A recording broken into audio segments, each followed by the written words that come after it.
Here's the Kent Moore crankshaft hub remover installer tool. It's a J39046 LT1, and this is what we use to pull off and reinstall the hub onto the crank snout.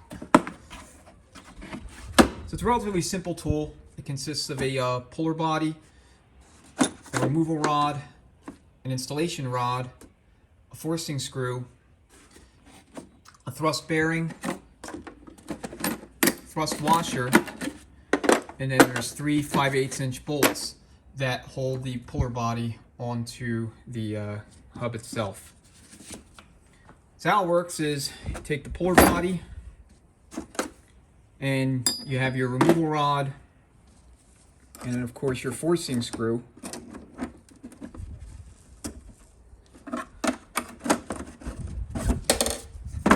And you install the puller rod into the crank snout, once you've removed the bolt itself. And then you're going to thread forcing screw in as far as it'll go until it hits the back of the puller rod. And then with the body bolted to the crank, as you crank down on the forcing screw, the entire hub will be pulled off the crank snout, as this cranks it and forces the rod into the into the base of the snout. Now it's rounded and it won't harm the threads in any way, so it's specifically designed for this application. Alright, I'm going to reset up the camera on the engine. We'll get the puller body set up and then we'll yank the hub off. I recommend you kind of clean out the crank snout a little bit.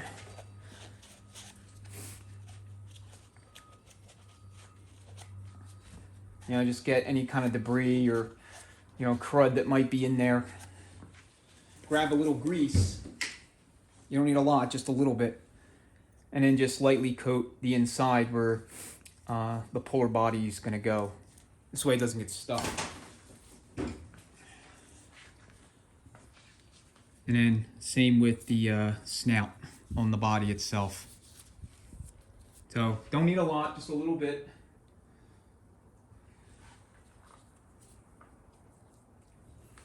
And then for the forcing screw, you may want to put like some WD-40 on the threads. Okay, start by installing the removal rod into the snout. And then just install your puller body, lining up the bolt holes with the locations on the hub.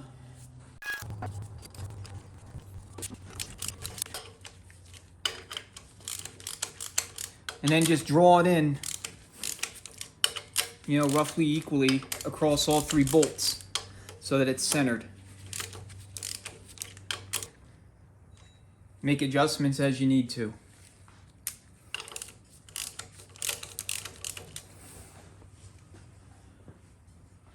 And go ahead and install your forcing screw.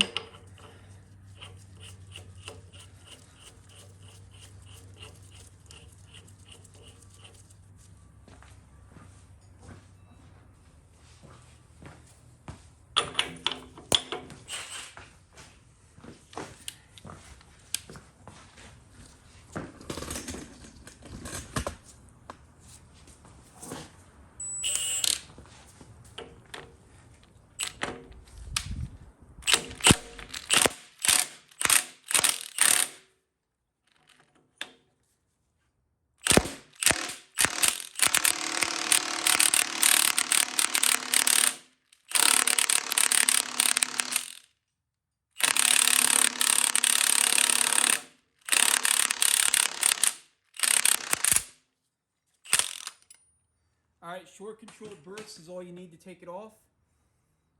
And it'll come right out.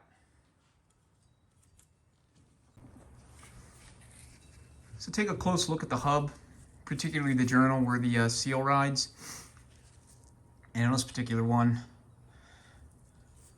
I could both see and feel grooves cut in it, which tells me that if I reinstall this, it's going to leak again. And then as you can see, it's kind of gouged up on the inside there. I mean, that in itself is no big deal, but the main concern is the grooves cut into the journals. So I'm going to look for a new hub.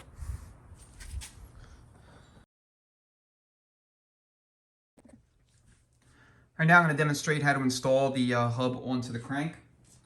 So first things first, you want to take a look at the crank itself, the snout, as well as your hub on the inner diameter. If it's as scored up or as messed up as mine is, you're going to want to take some sandpaper and, smooth out any rough edges, any burrs, anything like that. Get it as smooth as you possibly can. I typically start with 320 and then I'll move to like 600 and then finish it off with like 800 or 1000 grit. And that's typically sufficient. The other thing that you'll need to do is find a way to stop the engine from rotating. So I shoved a hammer handle into the crank throw.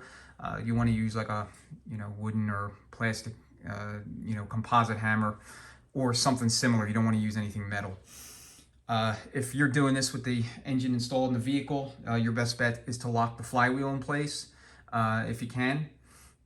I think that they have like dead center stop tools also that you thread into one of the spark plugs and you bar the engine over until it hits the stop, and then that's sufficient. I'm not crazy about those because, this is gonna be a fair amount of force on this thing, and that could, mar up the piston.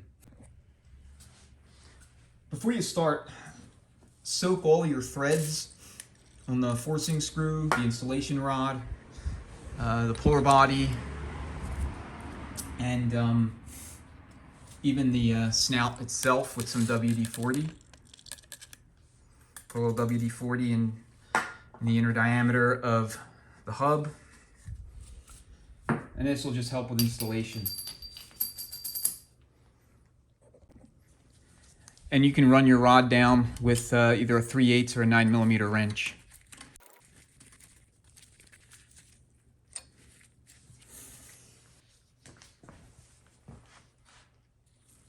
Go ahead and install the hub onto the snout of the crank, and you'll need to tap it in.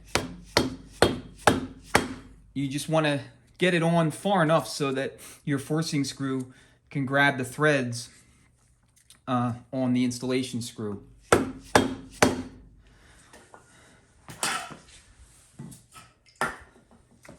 Then go ahead and assemble your tool.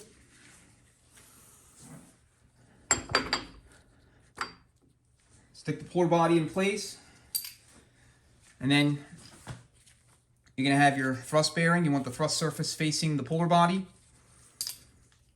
and then you're going to have your thrust washer on top, and then your forcing screw.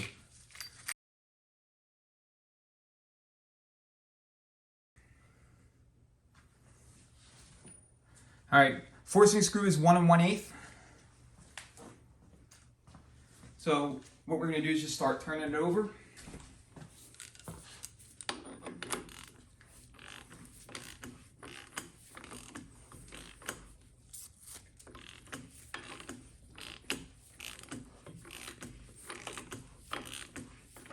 It'll turn easy at first, but then once the hub gets about halfway onto the snout, it's going to require a lot more leverage, and it's going to be a lot harder to get on.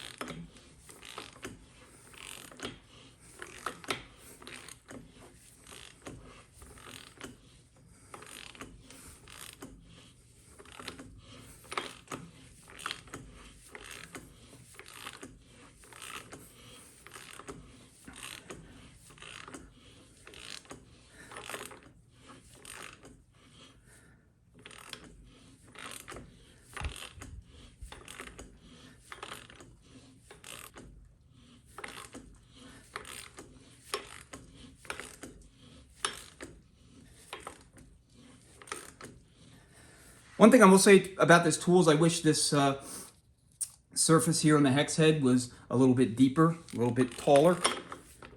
Give you a better purchase on your socket.